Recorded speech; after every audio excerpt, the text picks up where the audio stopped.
பேரவைத் தலைவருக்கு பேரவைத் தலைவர் வாயிலாக அமைச்சருக்கு தெரிவித்துக் கொள்கிறேன். மேலும் அவர் கூறுவதற்கு எனக்கு பாயிண்ட் ஆஃப் ஆர்டரில் பதில் கூறுவதற்கு அனுமதிக்க வேண்டும்.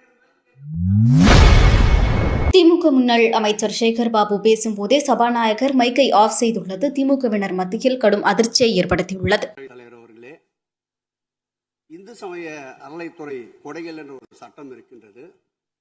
அந்த சட்டத்தில் விதி 69 என்ற குறிப்பிடப்பட்டிருக்கின்ற அந்த பணிகள் சட்ட விதிகளுக்கு உட்பட்டு சட்டத்தின் 36 பிரிவிலிருந்து தான் இந்த பணிகள் மேற்கொள்ளப்பட்டன. குறிப்பாக ஏதோ அமைச்சரே முடிவு செய்து திருமண மண்டபங்களையும் வணிக வளாகங்களையும் ஏற்படுத்துவதற்கு உத்தரவிட்டதாக மாண்புமிகு அமைச்சர் அவர்கள் அவைக்கு உண்மைக்கு புறம்பான தகவலை தந்து கொண்டிருக்கின்றார்.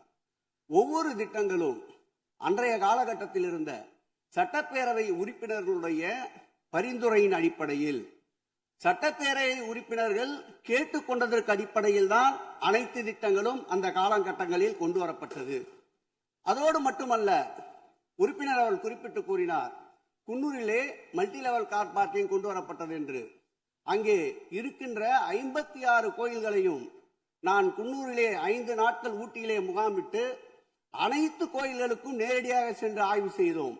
அந்த ஆய்வின் அடிப்படையில் அந்த திருக்கோயில்களுக்கு வருகின்ற பக்தர்களுடைய அடிப்படை தேவைகளுக்கு வருமானத்தை உயர்த்துவதற்காக குன்னூருக்கு சுற்றுலாவிற்கு வருகின்ற மக்களுடைய வாகனங்கள் போதிய அளவிற்கு பார்க்கிங்களுக்கு இடமில்லாமல் தவிர்க்கின்ற சூழ்நிலையில் அங்கே மல்டி லெவல் பார்க்கிங் கொண்டு வந்தால் நகராட்சி பரிந்துரையின் அடிப்படையில் வருமானம் பெருகும். அந்த வருமானம் திருக்கோயில்களுடைய மேம்படுத்துகின்ற பணிகளுக்கு உதவும் என்பதற்காகத்தான் அந்த பணிகளை மேற்கொண்டோம் என்பதை மாண்புமிகு அமைச்சர் அவர்களுக்கு இப்போது யார் அறிவுறுத்தி இந்த அரசாணையை வெளியிட்டிருக்கின்றாரோ அவர்தான் அப்பொழுது ஆணையாளராக இருந்தபோது இதே அறிவுறுத்தின் பேரில் அரசாணையை வெளியிட்டிருக்கிறார் என்பதை பேரவைத் தலைவர் வாயிலாக அமைச்சருக்கு தெரிவித்துக் கொள்கிறேன். மேலும் அவர் கூறுவதற்கு எனக்கு பாயிண்ட் ஆஃப் ஆர்டரில் பதில் கூறுவதற்கு அனுமதிக்க வேண்டும். மாண்புமிகு பேரவைத் தலைவர் அவர்களே, குன்னூரில் இருக்கக்கூடிய அந்த விநாயகர் கோயிலுக்கு சொந்தமான இடத்துல மல்டி லெவல் கார் பார்க்கிங் அமைப்பதற்கு ஏற்கனவே அங்க இருக்கக்கூடிய நகராட்சி நிர்வாகம் ப்ரப்போசல் வழங்கிய போது அந்த நகராட்சி நிர்வாகத்திடம் நம்முடைய நிலத்தை குத்தகைக்கு கொடுத்து அதன் மூலமாக இருக்கக்கூடிய வருவாயை வைத்துக் கொண்டு நாம் முடிந்த வரையில் நம்முடைய கோயில்களுக்கு தேவையான அடிப்படை வசதிகளை நாம் செய்து கொடுக்கலாம்.